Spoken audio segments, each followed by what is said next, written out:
Nah, berhubungan dengan kurikulum kita di rumah untuk anak-anak, mari kita coba ya bikin kegiatan yang kurikulumnya mengacu kepada 10 faktor utama yang akan membuat anak-anaknya sukses, yaitu karakter dan life skill tadi, jujur, disiplin, interpersonal skill, kerja keras, punya passion, punya leadership, kompetisi, ya, bisa ngatur hidupnya, bisa meyakinkan orang lain, itulah kurikulumnya.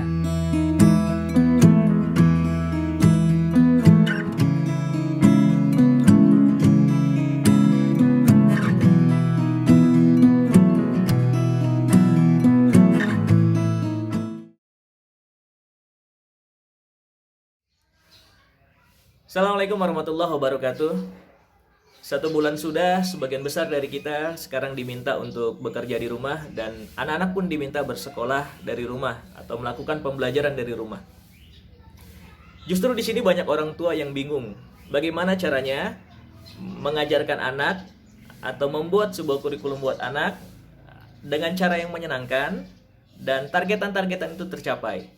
Nah, di momentum kali ini atau di video kali ini kita akan sharing bersama bagaimana caranya membuat sebuah kurikulum yang asik, menyenangkan, bahkan impact-nya cukup besar buat kehidupan bahkan masa depan anak-anak kita. Dan kita akan sharing bersama satu orang yang luar biasa. Beliau adalah rekan saya yang bernama Fathuri Rasidin.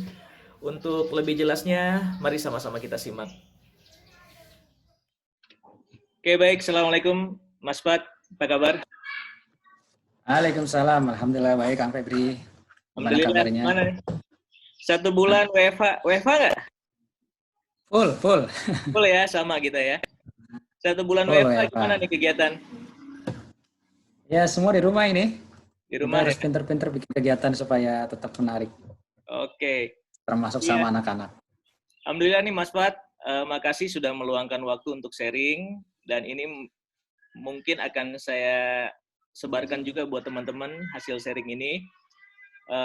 Kita akan belajar banyak dari Mas Fat nih, ya.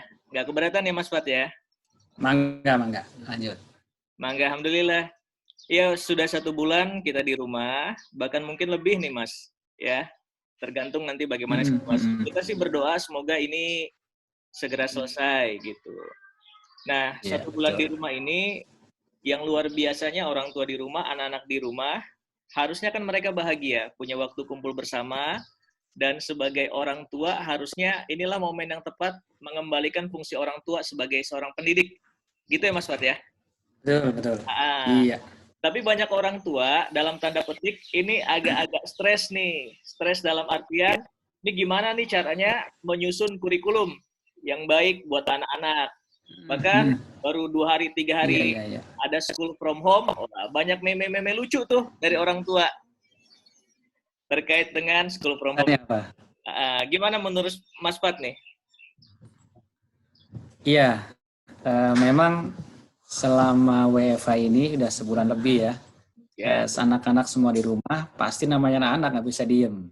Dia harus ada aktivitas yang membuat mereka juga bisa betah. Kalau nggak ada aktivitas menarik, pasti bosen. Dan itu akan jadi masalah. betul. Nah, problemnya selama ini adalah di kota-kota besar seperti Jakarta, Depok ini ya, aktivitas orang tua itu kan jarang sama anak. Sehari-hari di kantor, pergi pagi, kadang-kadang subuh sudah berangkat ke rumah, dari rumah ya. Nanti malam baru pulang. Frekuensi ketemunya sangat kecil gitu. Paling ketemu hari Minggu, Sabtu Minggu. Itu pun juga sebentar. Karena hari ini anak-anak juga lebih sering pegang gadget kan. Di Betul. depan TV, pegang handphone. Jadi interaksinya nggak dalam gitu.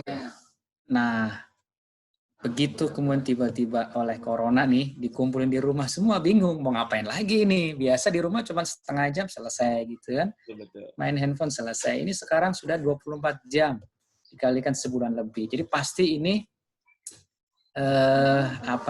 bikin pusing juga mau ngapain lagi. Minggu-minggu pertama sekolah ini sudah banyak aktivitas, kasih PR, tapi efek berikutnya pada stres. Ya. Karena harian anak-anak kerjain PR, nggak bisa ngerjain, orang tuanya ikut stres gitu. Nah, begitu sekolah PR sudah mulai berkurang, bingung mau ngapain lagi. Jadi memang ini adalah challenge untuk kita orang tua untuk sebenarnya Allah kasih kesempatan untuk punya waktu sama anak dan quality time-nya jadi luar biasa hari ini gitu. Ya, jadi sebenarnya anggap ini berkah. Tinggal nanti kita bicara nanti gimana kurikulumnya, apa kegiatannya. Tapi kita harus mindset-nya kita yakinkan bahwa ini berkah. Hari ini dulu mungkin yang anaknya di pesantren udah lama ngerasa kok anak semakin jauh ya, udah jarang kontak gitu ya. Sekarang dikumpulin dari pesantren disuruh pulang. Yang anaknya mulai ABG mungkin sudah mulai bingung, anak kok sekarang nggak deket ya. Sekarang dikumpulin di rumah. Jadi ini berkah, Allah kasihkan kesempatan untuk sama-sama ketemu dengan anak dengan waktu yang cukup panjang. Itu Kang Febri. Jadi ada momentum positif ya. Ada Betul. momentum positif yang bisa kita ambil, menguatkan kembali cinta dan ikatan di keluarga, betul ya? Iya, betul. Nah, cuma yang banyak orang tua bingung kan akhirnya, ini kurikulum yang tepat apa nih? Karena kalaupun di rumah, anak-anak lebih cenderung katanya sih ke gadget, katanya sih ke televisi atau ke lainnya. Betul. Karena sayang sekali ketika sudah dikumpulkan, targetan pendidikan di rumah sendiri ini nggak tercapai dengan baik. Nah, kita butuh belajar bareng-bareng nih sebenarnya enaknya gimana nih nyusun kurikulum gitu kan, agar target pendidikan dari orang tua pun tercapai kepada anak-anaknya. Kalau bicara kurikulum, kita harus mulai dulu. Sebenarnya kita pengen anak-anak kita jadi orang kaya apa sih? Nah, gitu ya. Itu pertanyaan paling penting. Pasti artinya semua orang tua harus punya roadmap ya, Mas ya? Ya, satu roadmap, tapi yang sebelum roadmap adalah outputnya. Jadi kira-kira kalau sekolah, ini output lulusan sekolahnya kayak apa gitu. Itu harus clear. Semua orang tua, ya ayah dan bunda harus clear. Ini anak pengen kita didik jadi orang seperti apa. Ujung-ujungnya kita semua sama, jadi orang sukses. Kita pengen anak kita sukses. Pertanyaannya, orang sukses itu orang yang kayak apa sih? Saya coba cari beberapa penelitian ya. Saya ambil salah satu saja. Penelitian yang dilakukan oleh orang yang namanya Thomas Stanley, PhD. Dia meneliti 1.000 orang-orang sukses di Amerika dan dilihat apa sih kesamaan mereka yang membuat mereka bisa sukses gitu. Ketemulah kemudian 100 faktor yang membuat mereka sukses. Nah, saya ambil 10 besarnya saja ya. Orang-orang yang sukses itu rata-rata punya ke-10 ini. Yang pertama, ranking satunya adalah jujur. Ternyata jujur itu ranking 1. Kalau kita mendidik anak kita nggak jujur, siap-siap anak kita nggak akan sukses. Yang kedua, disiplin. Ternyata itu penting. Yang ketiga adalah interpersonal skill. Kemampuan berinteraksi sama orang lain. Kan ada tuh anak-anak yang susah untuk bergaul sama temannya. Ada anak yang populer di kalangan teman-temannya, itu mempengaruhi kesuksesan nanti di dalam pekerjaan. Di kantor kita mungkin melihat ada orang yang pinter sih, cuman gimana ya, nggak enak diajak ngobrol. Orang begini katanya punya masalah interpersonal. Yang keempat adalah dukungan dari pasangan hidup. Yang kelima, bekerja lebih keras dari orang lain. Jadi kerja keras itu sangat penting untuk bisa sukses. Kurikulum setelah kita, apakah anak-anak kita dididik untuk melakukan seperti itu? Yang keenam, mencintai apa yang dikerjakan. Jadi anak-anak harus punya passion, harus punya minatnya jadi passion, dan kemudian dia senang ngerjain. Bahagia dengan kerjaannya. Ya, anak-anak sekarang banyak yang ditanya, kamu pengen jadi apa? Terserah. Kamu mau kemana? Terserah. Kenapa? Berarti dia nggak punya minat yang clear. Kita harus bantu anak-anak supaya minatnya clear, passion-nya dapat, jadi dia akan enak untuk mengerjakan apapun yang nanti akan jadi pekerjaan dia. Ya, yang ketujuh adalah leadership. Leadership ini penting. Yang kedelapan adalah semangat untuk berkompetisi. Yang kesembilan, orang yang sukses itu orang-orang yang punya kemampuan mengelola hidupnya dengan baik. Good life management. Dan terakhir adalah kemampuan meyakinkan orang lain. Pertanyaannya, IQ ada di mana? Sekolah akademik ada di mana? Sekolah favorit ada di mana? Di riset yang sama, ternyata IQ itu menempati ranking ke-21, Kang. 21 ya, Mas ya? 21. Kalah sama leadership. kalah sama disiplin, kalah sama interpersonal skill. Sekolah di sekolah favorit itu ranking 23. Jadi kalau anak kita sekolah biasa-biasa aja, nggak usah kecewa juga, banyak orang sukses. Bahkan ranking 23 lah sekolah favorit itu. Iya. Dan lulus dari sekolah dengan nilai terbaik itu ranking 30. Jadi ternyata hal-hal yang sifat akademik itu nggak ada yang masuk di 10 besar. Betul. Itu catatannya. Padahal sekolah anak-anak kita hari ini fokusnya di akademik. Betul. Makanya akademiknya tidak masuk, bahkan 20 besar pun tidak masuk. Tidak masuk ya? Apa 10 besarnya? 10 besarnya rata-rata adalah karakter dan life skill. Betul. Nah, berhubungan dengan kurikulum kita di rumah untuk anak-anak, mari kita coba ya bikin kegiatan yang kurikulumnya mengacu kepada 10 faktor utama yang akan membuat anak-anak kita sukses, yaitu karakter dan life skill tadi, jujur, disiplin, interpersonal skill, kerja keras, punya passion, punya leadership, kompetisi, ya, bisa ngatur hidupnya, bisa meyakinkan orang lain, itulah kurikulumnya.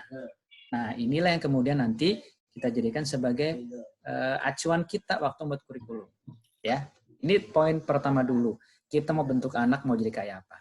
Tentu kita bisa menambahkan ya, karena ini risetnya di Amerika gitu. Kalau kita mungkin, saya pengen anak saya hafal Quran, boleh. Saya pengen anak saya begini, boleh. Tapi ingat, ada karakter-karakter yang harus ada muncul. Nah, sekolah kita rata-rata anak-anak kita itu kurang ya porsinya untuk mengembangkan ke-10 ini. Maka mumpung kita punya waktu di rumah, 10 ini ayo kita lengkapi. Gitu kan kira-kira kan? Iya. Justru yang menarik ini, saat semua mengejar aspek-aspek yang sifatnya akademik ataupun kognitif gitu kan ya. Ternyata hasil penelitian itu keluar dari 20 besar gitu ya Mas Fat ya. Betul. Dan ini bukan hanya satu penelitian. Di tahun udah cukup lama, Kang Febri mungkin ingat dulu ada buku yang namanya Kecerdasan Emosi. Ya, Daniel Goleman. Itu tahun 80-an. Hasilnya apa? Korelasi antara nilai akademik dengan kesuksesan karir itu hanya 20%, Kang. 20% ya? Betul. 80% dia sebut bukan karena faktor akademik. Kalau bahasanya Goleman dia sebut sebagai kecerdasan emosi. Kurang lebih sama dengan life skill yang tadi kita bahas. Gitu. Jadi penelitian cukup banyak dan konsisten. Maka jangan kita terjebak kepada kegalauan-kegalauan akademik. Ayo ada waktu banyak, fokuslah untuk life skill. Anak-anak kita harus kita latih life skill-nya. Gitu kira-kira, Kang? Ya. Ini kan ada 10 minimal tadi ya. Mungkin kalau kita sebagai muslim ditambahkan dengan hal-hal yang sifatnya spiritual ya, akidah dan yang lain-lain ya Mas ya. Nah, betul. Di waktu yang ada dan luang ini mencacahnya itu gimana, Mas? Saya coba rumuskan menjadi 6 kurikulum. 6 kurikulum utama biar lebih simpel. Ya. 6 itu apa saja? Yang pertama adalah kemandirian. Ya. Kemandirian ini menjadi penting. Kenapa? Ini basic untuk anak-anak bisa naik ke level berikutnya. Jadi kita ajarin anak-anak supaya mereka bisa hidupnya mandiri. Ya. Apa artinya mandiri? Mandiri itu artinya dia bisa mengerjakan hal-hal yang memang di usianya, untuk usianya sudah jadi tugasnya dia. Jadi kemandirian itu sangat berhubungan dengan usia. Anak-anak yang usianya 1-3 tahun, apa kurikulum kemandiriannya? Anak-anak itu di usia 1-3 tahun, dia harus bisa mengontrol gerakan sendiri.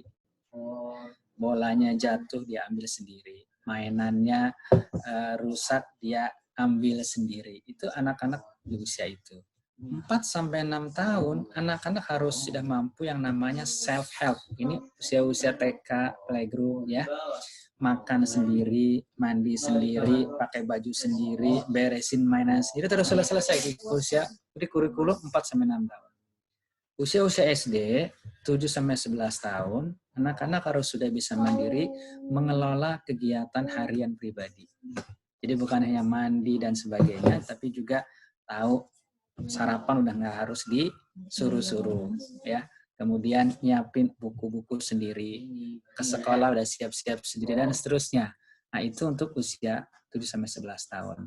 Mulai masuk usia 12 tahun anak SMP, ini bukan hanya mengelola kegiatan pribadi, tapi juga dia bisa dengan aktivitas sosial, dia sudah punya minat yang clear, dia udah ngatur kegiatan itu. Nah, kemandiriannya begitu. Jadi, tergantung anak kita usia berapa. Anaknya kelas 3 SD, berarti kurikulumnya dia harus mampu mengelola semua kegiatan harian pribadinya tanpa disuruh-suruh. Sholat nggak perlu diingetin, baca Quran nggak perlu disuruh-suruh, ya, mandi dan segala macam sudah selesai semua. Itu kurikulum pertama, kemandirian. Nah, kemudian kurikulum kedua, Kang, ini adalah kurikulum Mas Bat. Sebelum ya. kurikulum kedua, nah ini juga banyak muncul pertanyaan nih ke saya nih. Kalau ada hutang pengasuhan gimana? Contohnya harusnya dia usianya SD, sudah bisa menolong dirinya sendiri, makan dan segala macam. Ini masih belum bisa nih, Mas. Mau lanjut atau dibereskan dulu hutang-hutang pengasuhannya? Jadi nanti akhirnya paralel. Kalau usia 7 tahun, tapi ada PR usia 4-6 tahun belum selesai, ya harus dibayar nih hutangnya. Kita punya 2 kurikulum, menyelesaikan PR kurikulum usia 4-6 tahun, plus nanti melatih kurikulum yang memang di usianya dia 7-11 tahun. Jadi memang, karena nih, kalau ibarat kita naik tangga, kalau tangga di bawahnya itu nggak kokoh, mau naik ke atas susah. Ya, karena ini saling seperti anak tangga, dia menjadi batu pijakan untuk anak tangga berikutnya. PR nanti akan menjadi beban di usia berikutnya. Gitu, Kang. Oke, baik. Lanjut di kurikulum keduanya, Mas. Oke, kurikulum kedua itu adalah melatih tanggung jawab. Ya, tanggung jawab ini anak-anak ini harus diajarin bahwa dalam hidup itu bukan cuman ada hanya yang penting saya sudah makan, sudah selesai. Tapi anak-anak harus belajar bahwa di dunia ini ada namanya amanah. Ada yang namanya tanggung jawab. Saya membedakan antara tanggung jawab dengan tugas. Tugas itu apa? Tugas itu misalnya gini. Kamar mandi atau kamar tolong kamu beresin. Itu tugas. Ya. Perintahnya spesifik, harus segera dikerjakan. Itu tugas. Tapi kalau tanggung jawab itu begini. Kamu sudah besar, umur sudah 7 tahun. Jadi ini kamar, kamu yang beresin ya. Pokoknya sebelum berangkat sekolah, kamar sudah rapi, tempat tidur sudah rapiin, bantal sudah rapi, nggak ada kotoran sampah. Yang kita pegang adalah hasilnya. Caranya bagaimana, terserah anak. Yang kita pegang hasilnya, itu tanggung jawab. Nah, anak-anak itu harus mulai dilatih tanggung jawab, bukan hanya tugas. Saya yakin banyak anak-anak kita sudah banyak mengerjakan tugas. Tugas ini, tapi belum tentu itu jadi tanggung jawab. Kenapa? Kalau dia mengerjakan tugas menunggu disuruh, berarti belum tanggung jawab. Tapi kalau sudah dia kerjakan tanpa disuruh, dia tahu harus begini-begini, itu berarti sudah memenuhi tanggung jawab. Ya, jadi latihlah tanggung jawab. Bagaimana caranya? Berikanlah tanggung jawab sesuai dengan usia anak. Ya, nah di masa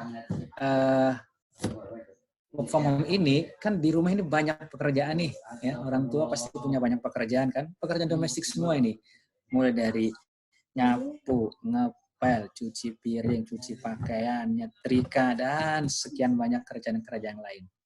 Cobalah ajak anak untuk ikut tanggung jawab dengan pekerjaan domestik ini, ya, sesuaikan dengan usia anak.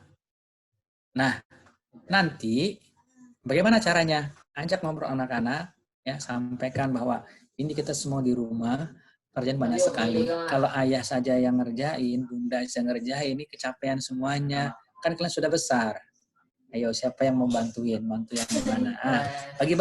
Bagilah pekerjaan di rumah ke anak-anak ini. Nah, saya selama WFH, semua pekerjaan di rumah itu yang ngerjain anak-anak. Mulai dari sapu, nyuci piring, ngepel, setrika baju, nyuci pakaian, hampir semua anak-anak. Ya, hanya masak yang enggak, masak dibantuin sama bundanya. Nah, kenapa begitu? Anak-anak itu hebat-hebat kok. Ayah bunda yakinlah anak-anak kita itu hebat sekali. Bisa mereka diberikan tanggung jawab dan itu akan luar biasa efeknya. Nah, itu yang kedua kan, kurikulum tanggung jawab. Jadi di awal menciptakan kesadaran dulu akan tanggung jawab ya Mas Fat ya. Ya, ciptakan Kesadaran dulu, kesadaran. baru dibiasakan mungkin ya. Tidak harus sebenarnya. Kesadaran bagus, tidak harus. Kita bisa masuk lewat emosi. Misalnya nih, kita lagi nonton TV, kita duduk, pura-pura capek aja. Aduh, bunda capek banget begini, kok anak bunda nggak ada yang bantuin ya. Kita bisa masuk lewat emosi. Ya.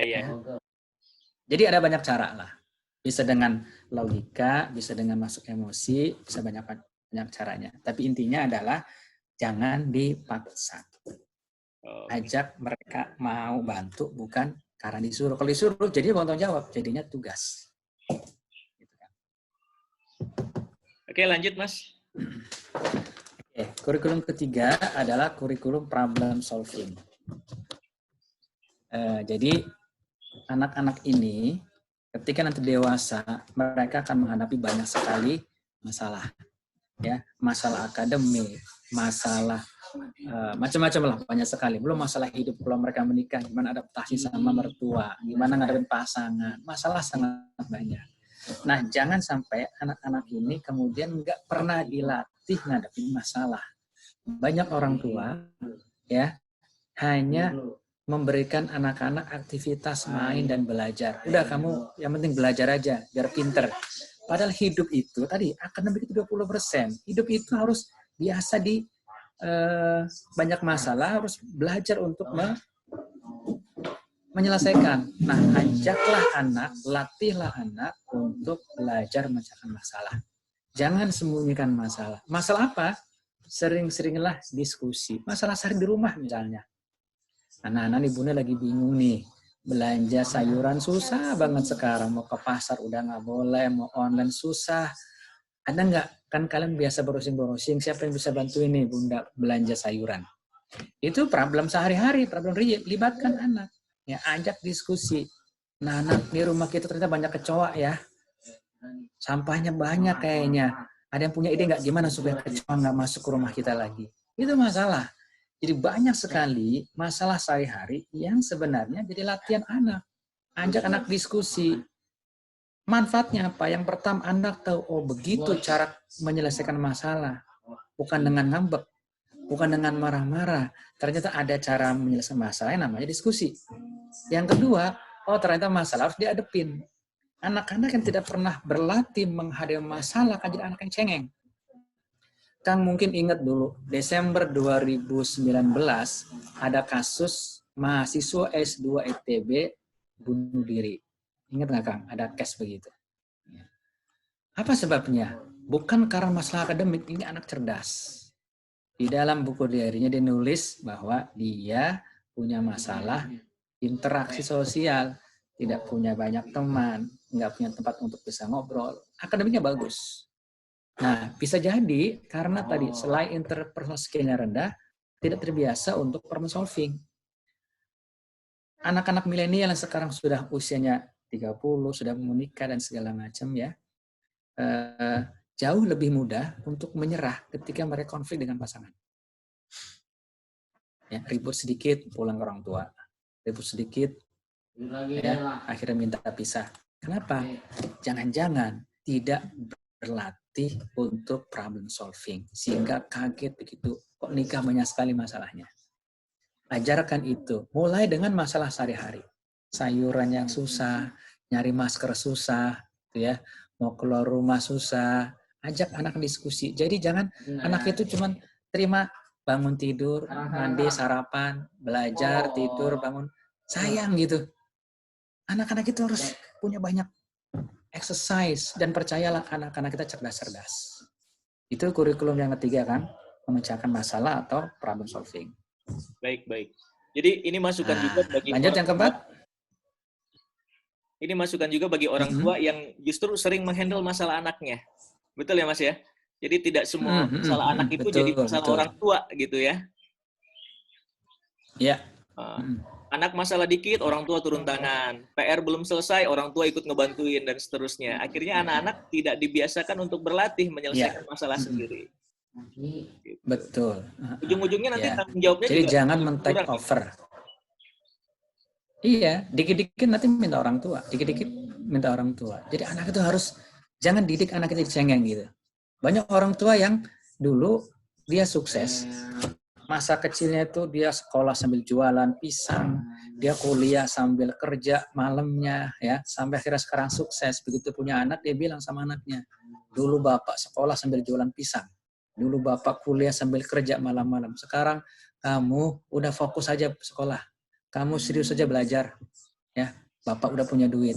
Padahal dia sukses gara-gara kerja keras begitu. Sekarang anak-anak malah nggak dikasih beban, kan salah. Wariskanlah kesuksesan kita dengan cara yang sama gitu. Nah, Harusnya yang diwariskan jadi kerja tadi keras. kan kemandirian, tanggung jawab. Iya, kerja keras masuk dalam 10 besar kan? Ya. Nah, anak-anak harus biasa kerja keras. Gitu. Ya.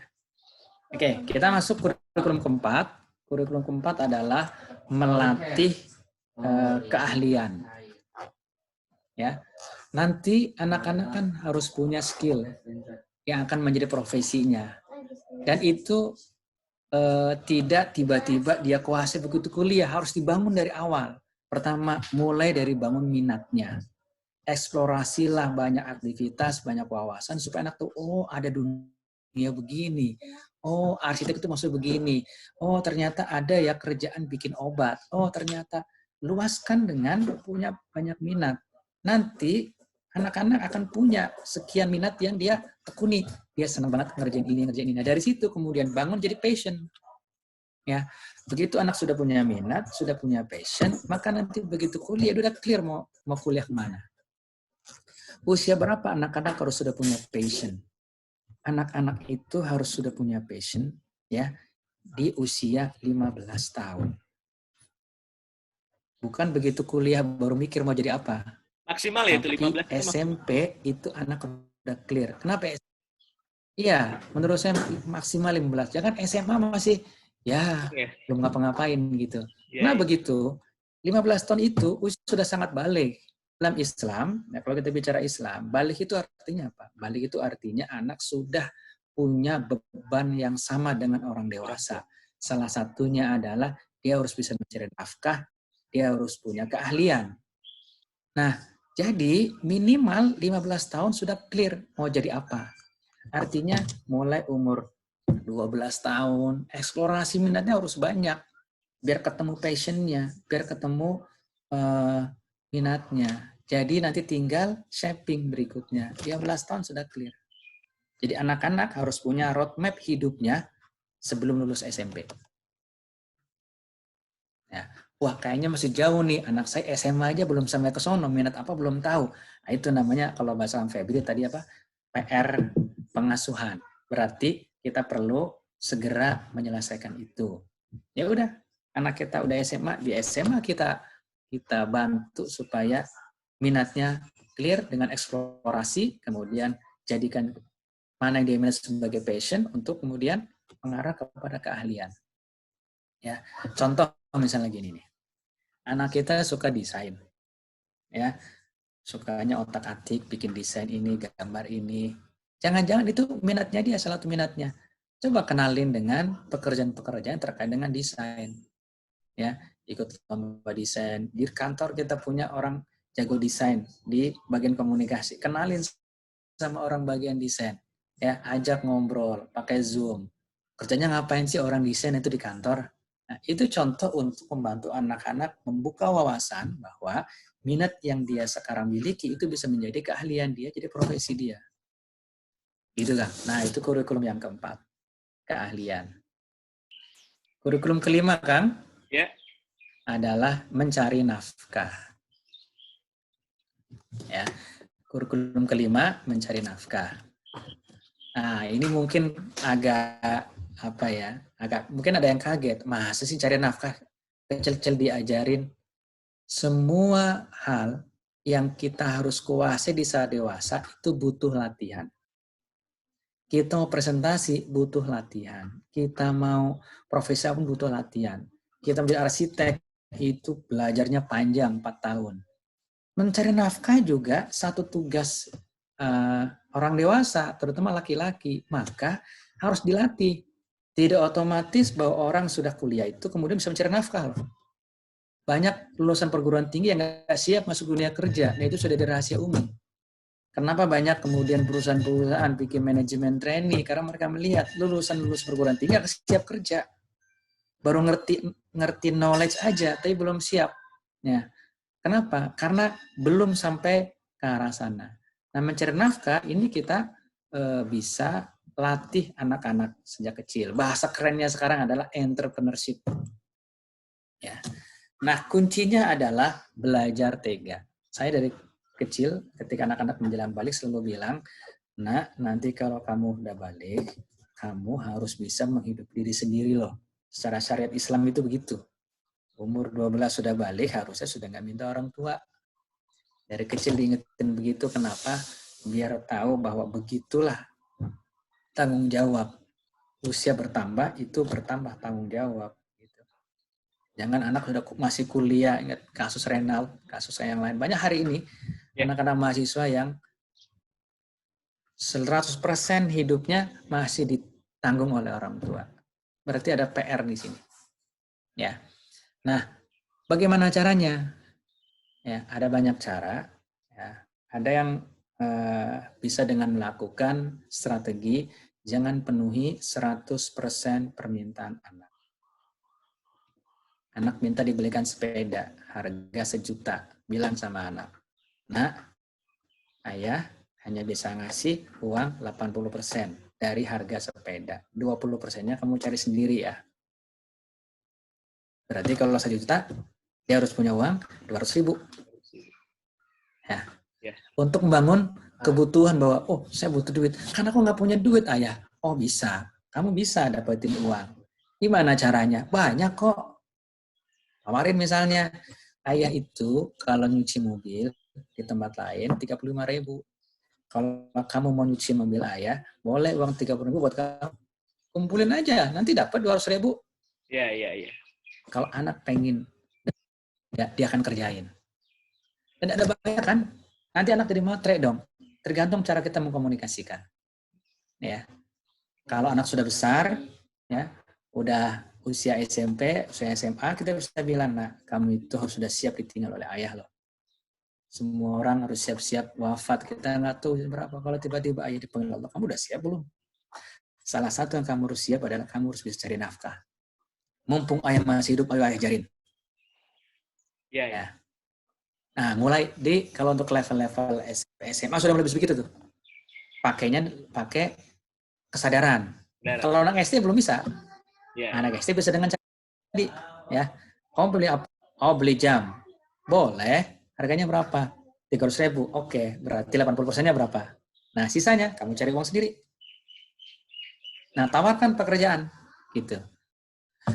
Manfaatnya apa? Pertama, anak akan tahu diri. Dia akan minta makin mahal, dia share-nya makin besar. Jadi ngitung-ngitung, cari yang murah aja. Ya. Yang kedua, anak akan menghargai uang. Yang ketiga, anak menghargai kerja keras. Yang keempat, anak akan menghargai orang tuanya. Ternyata capek ya kerja. 30.000 aja, pegel-pegel 2 jam, nggak kelar-kelar nyuci mobil. Banyak sekali manfaatnya. Ya.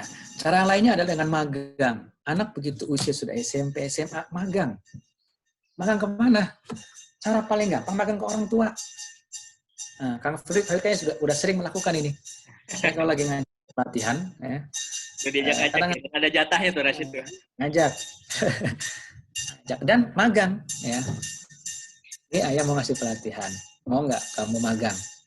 Ya, kerja di asisten. Kerjanya apa? Ini ngerekam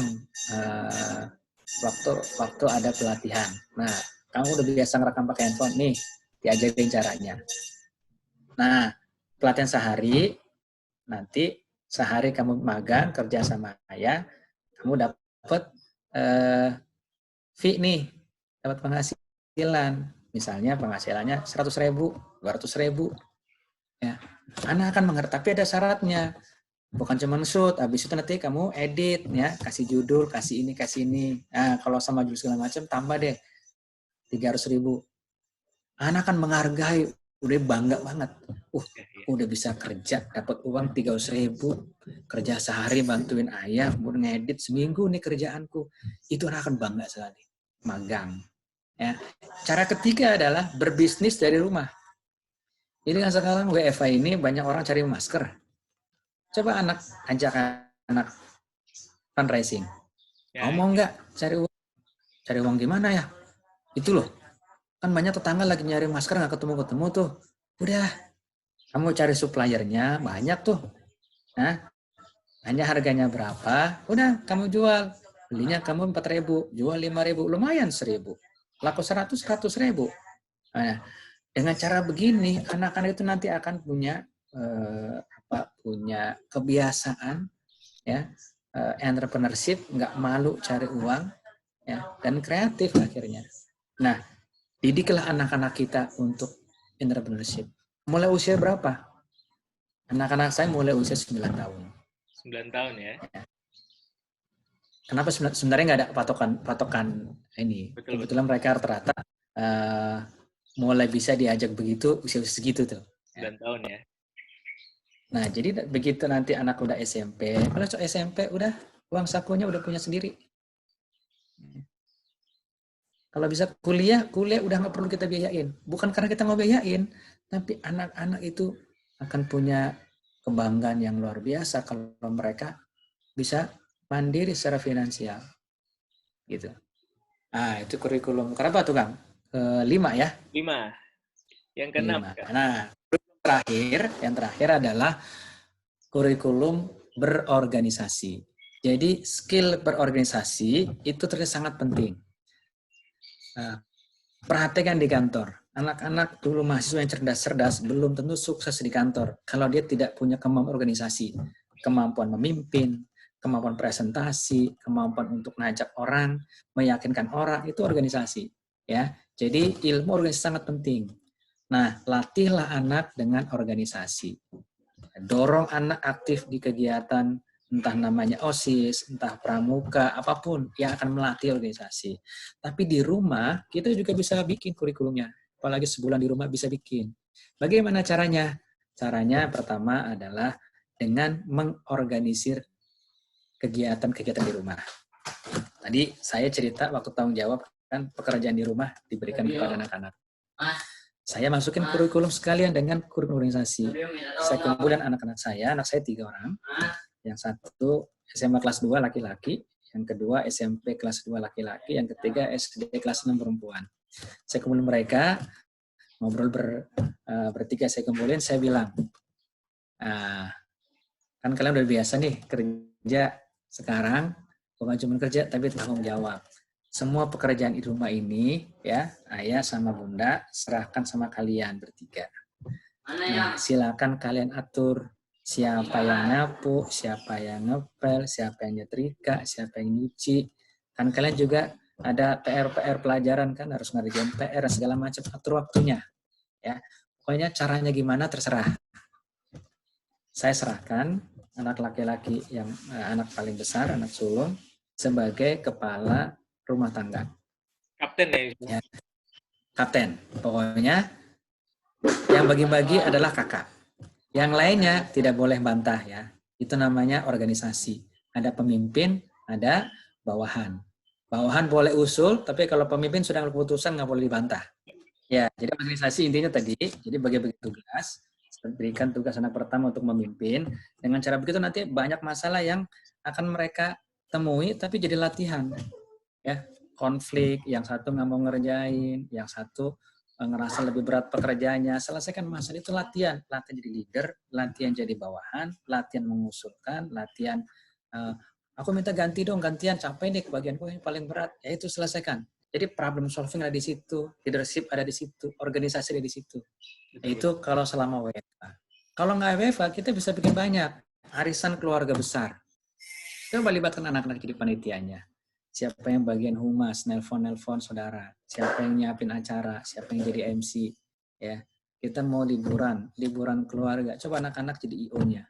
Ya. Jadi banyak sekali kebersamaan kita yang kita bisa create menjadi activity yang bermanfaat untuk masa depan mereka. Gitu. Nah, kuncinya adalah orang tua harus tahu apa skill yang mau diajarin. Yang kedua, harus meluangkan waktu. Yang ketiga, emang harus tega, karena beberapa itu butuh ketegaan.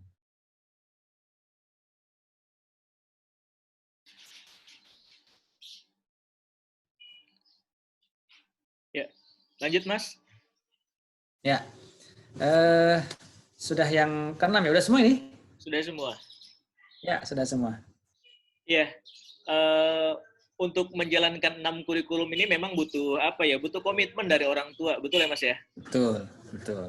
Karena yang selama ini terjadi, kurikulum bagus, sudah bikin pola roadmap. Nah ini tidak komitmennya orang tua dalam menjalankan apa yang sudah ditulis ataupun direncanakan gitu. Ini berantakan. Iya. Iya, memang semua berproses lah. Ini kan hal baru ya. Maksud saya cara begini juga kita ngadepin kan dadakan juga ini. Benar-benar. Belum pernah kebayang kita sebulan di rumah full 24 jam kan belum pernah kebayang. Hari ini ternyata kejadian. Jadi ya kita memanfaatkan karena kondisinya dadakan, ya sudah kita kerjakan. Dan itu jadi latihan kita. Nah, ini juga sebenarnya menyadarkan kita bahwa tanggung jawab pendidikan itu ada di orang tua. Betul. Ya. Hari-hari ini Allah memberikan kepada kita kesempatan. Selama ini kita terlalu menyerahkan ke sekolah. Ya. Padahal tugas tanggung jawab itu di orang tua, bukan sekolah. Ini dikembalikan, nih kasih waktu kesempatan 2 bulan full di rumah. Ya, laksanakan kewajiban. Ya gitu aja paling. Kan? Iya. Waktu ini bagian dari kesempatan yang Allah kasih kepada kita. Tidak ada yang sempurna lah kalau kita mulai dari awal. Saya juga masih latihan gimana menerapkan ini dalam aktivitas anak-anak di rumah. Dan ketika menjalankan kurikulum ini memang harus sesantai dan sebahagia mungkin ya. Jadi jangan sampai justru persepsinya berubah gitu. Jangan sampai ada kesan di anak-anak juga malah di rumah makin nggak enak gitu. Akhirnya persepsi tentang rumahnya jadi nggak baik buat anak-anak.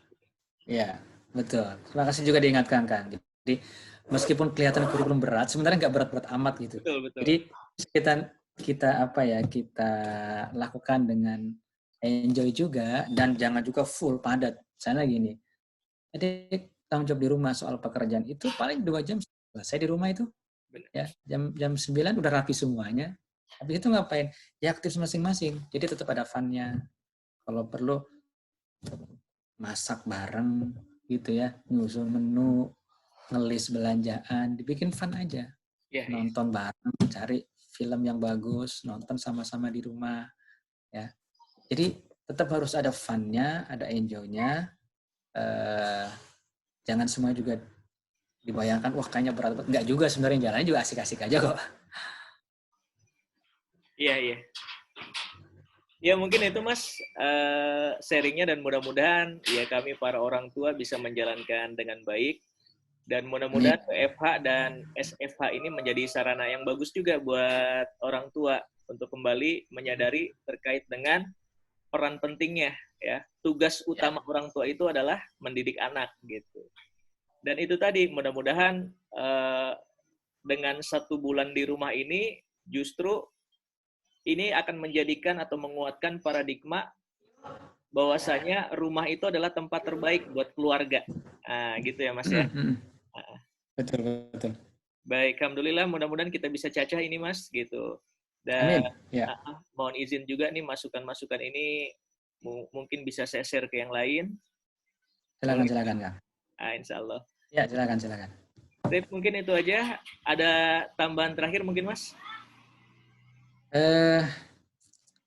Ya, seperti tadi yang terakhir saya sampaikan, ini momentum langka gitu, ya.